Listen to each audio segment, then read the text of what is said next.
Yuji and Denji are some of the most likable, relatable, and enjoyable characters that current manga has to offer. And while many may just chalk this likability up to writing quality, after rereading both series, I realized that there is actually a specific style that Gege and Fujimoto use to make these characters so lovable and unique in comparison to their current manga counterparts. So in this video, I will be sharing my recent discoveries with you in order to explain why we love Yuji and Denji so much. In my recent reads of both Jujutsu Kaisen and Chainsaw Man, I ran into 3 different factors that made me understand why I like Yuji and Denji as protagonists so much, and why they are likable for very similar reasons. The first of the 3 reasons comes from a term I called the wholesome idiot effect. An effect that is prevalent amongst many enjoyable manga protagonists, and an effect that Denji and Yuji utilize to their advantage excellently.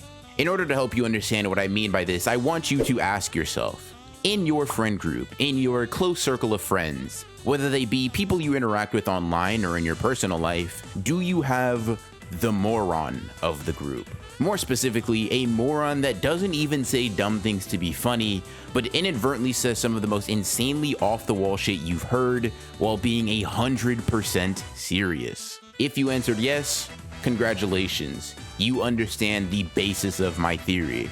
And if you answered no, I don't know how to tell you this, but you are that moron.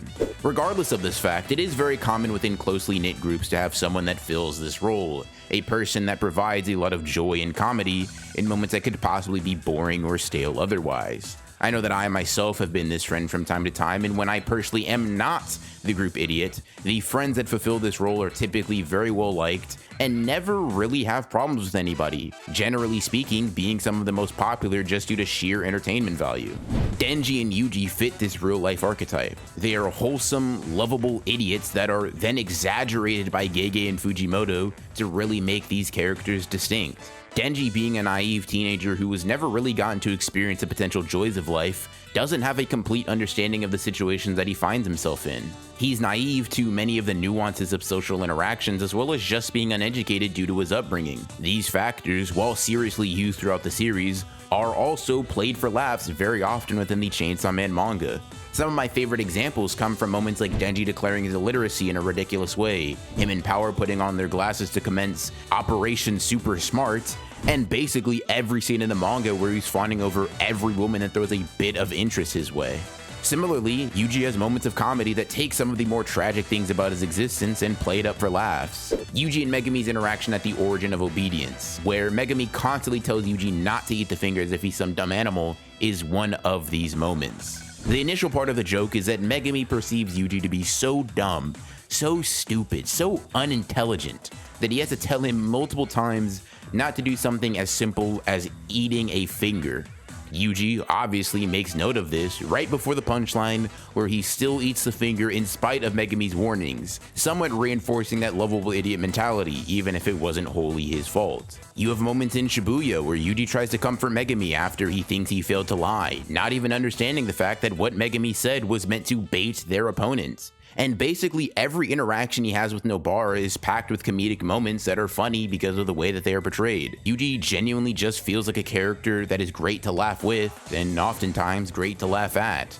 In both of these character situations, their very valid lack of context and understanding leads to them saying some very, very stupid things that have made me and millions of people across the globe appreciate these characters and their moments. I think that they stand out from other main characters like Deku because they feel more accessible due to their inadequacies in the intelligence department.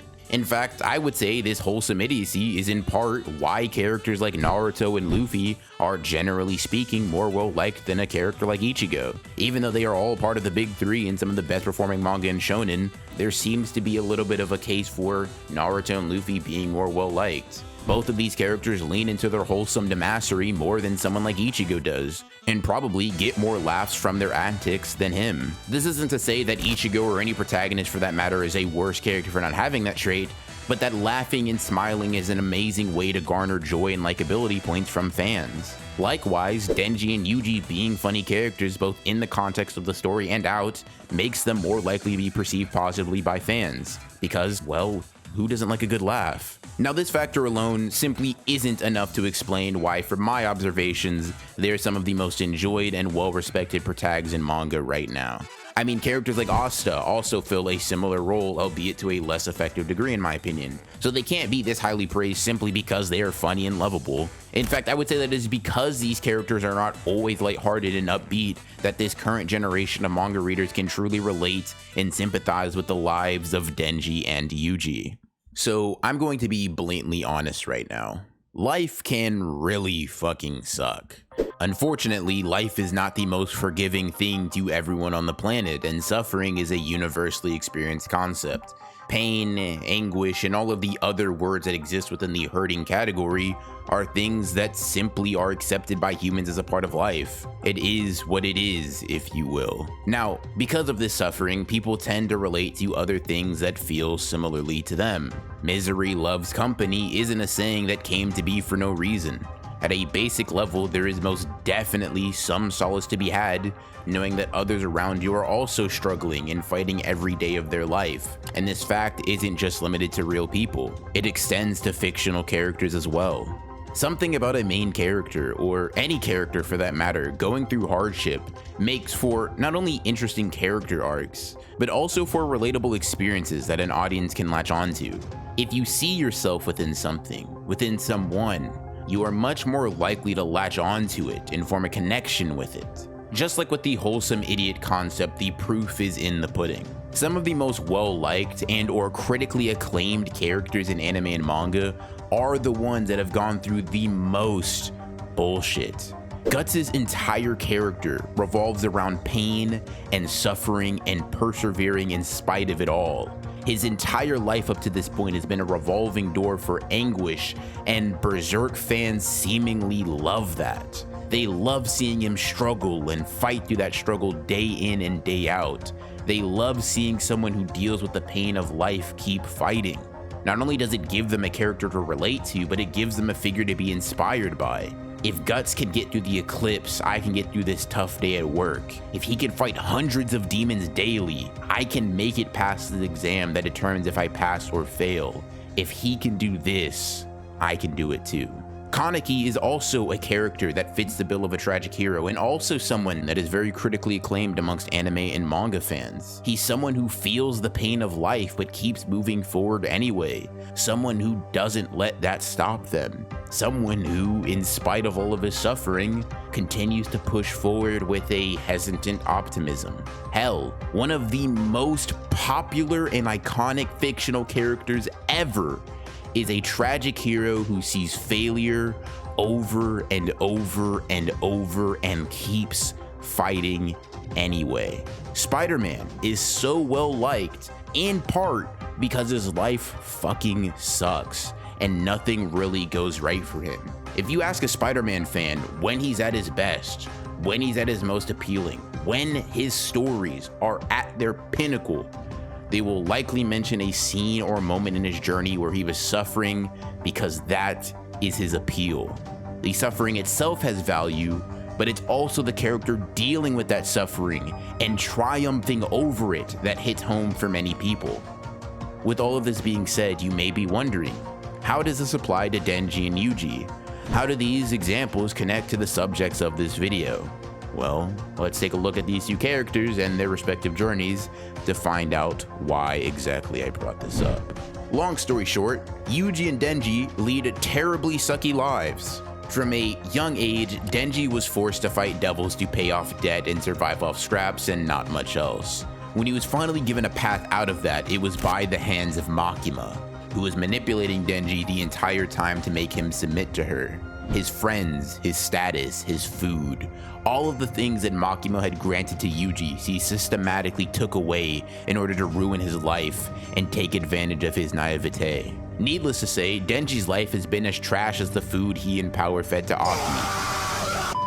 It seems to be on the incline as of the release of Chainsaw Man Part 2, but with Fujimoto at the wheel, it's an inevitability that his quality of life will have a sharp decline soon enough. Yuji, much unlike Denji actually, had a very normal upbringing, all things considered. It was only after the death of his grandfather and the consumption of Sukuna's finger that he truly started experiencing hardship.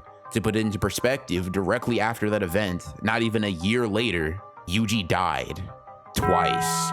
He's seen friends die several times. He's had to kill human beings with his own two hands. And in Shibuya, he was the body which killed dozens and dozens of innocents. On top of this, his teacher was sealed away, and he had to admit to his arch nemesis in the arc's climax that he was right.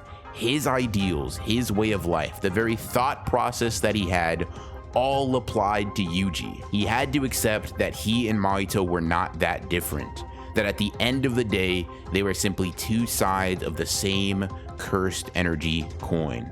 And with the Culling Games arc being in full swing, only God and Gege know what he's going to experience in these upcoming chapters. Although he went about it in a different way and it happened to him in a different timeline, just like Denji, the tragedy of Yuji's life speaks for itself. And it is this tragedy that I think speaks to the audience. It's rather rare that a character gets put through the ringer like this in a series that also has super lighthearted and upbeat moments. The duality of this creates a more visceral reaction to the violence, to the mayhem that these two cause, and the pain that is inflicted upon them. To see these two teenagers go through this pain, go through this suffering, and even see this suffering break them is cathartic in a very morbid way to some. It shows a sense of humanity that I think may be somewhat lacking with characters like Asta, Goku, Naruto, and Luffy. This is not to say that one set of protagonists are better than another, but rather to highlight the differences in style and intention. Characters like Goku, Naruto, Luffy, Asta, and many more characters that fit this archetype are inspirational. They are meant to show the best that humanity has to offer. They fit an almost Superman level of cheerfulness and good qualities, and with the exception of maybe Luffy, their morality is also meant to be the pinnacle of what is possible. Denji and Yuji are not that. They are very clearly fallible and show inadequacies time and time and time again, oftentimes with no real solution. Denji's friends died in part because of his weakness, and he can't take that back. Yuji killed people of his own will, and he has to live with that fact forever. Does Naruto experience pain? Of course. Does Luffy? Does Goku? Does Asta? Yes, of course they do. But the portrayal is massively different, and that difference is what makes these characters so similarly liked to a generation of people that feel less hopeful and maybe more nihilistic about everything. Seeing a character show their flaws more openly and have to live with them throughout the entire series rather than fix them is a beautifully tragic thing, and it's one of the core reasons I and many others love these two protagonists. Mixing the upbeat with the downtrodden, the funny with the tragic, the happiness with the sadness, it leads to a type of character that can be loved by anyone, but really adored by those who personally relate.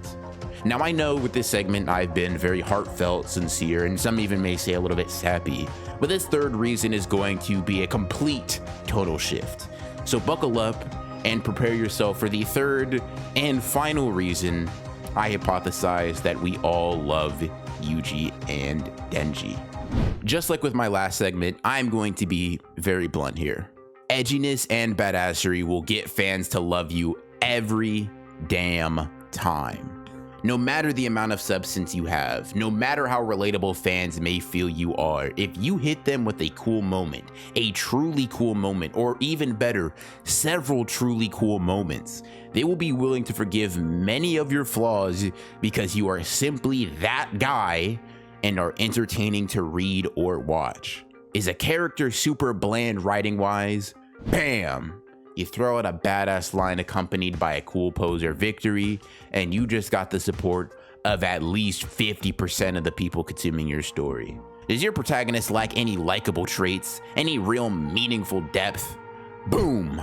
Slap them in the face with a character moment that can literally cut you due to its own edge. With this, you got the other 50% of the people reading your story to like your characters. Luckily for Chainsaw Man and JJK fans, Gege and Fujimoto seem to understand this fact, and they understand it very well.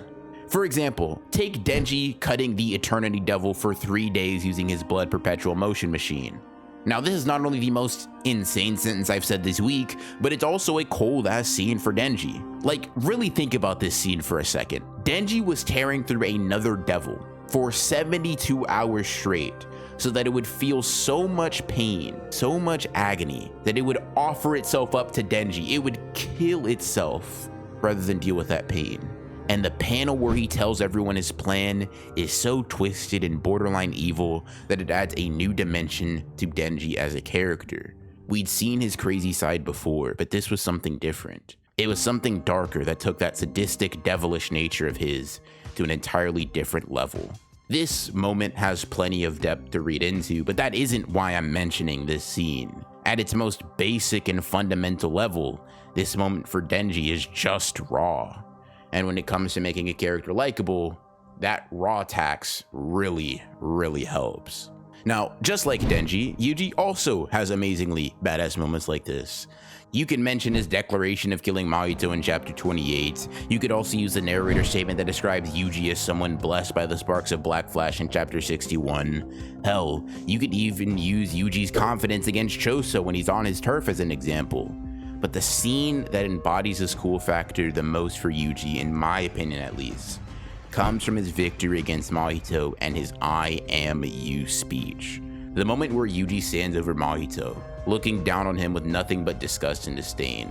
The fact that he finally completes a stage of his character arc that has been building for dozens and dozens of chapters, culminating into a moment that is the perfect mixture of meaningful depth and mindless badassery, just makes for one of the best and coolest moments in recent manga for me. Yuji walking down his greatest foe up to this point still sends chills up my spine and is made great because of how greatly this contrasts Yuji's upbeat and lighthearted attitude generally.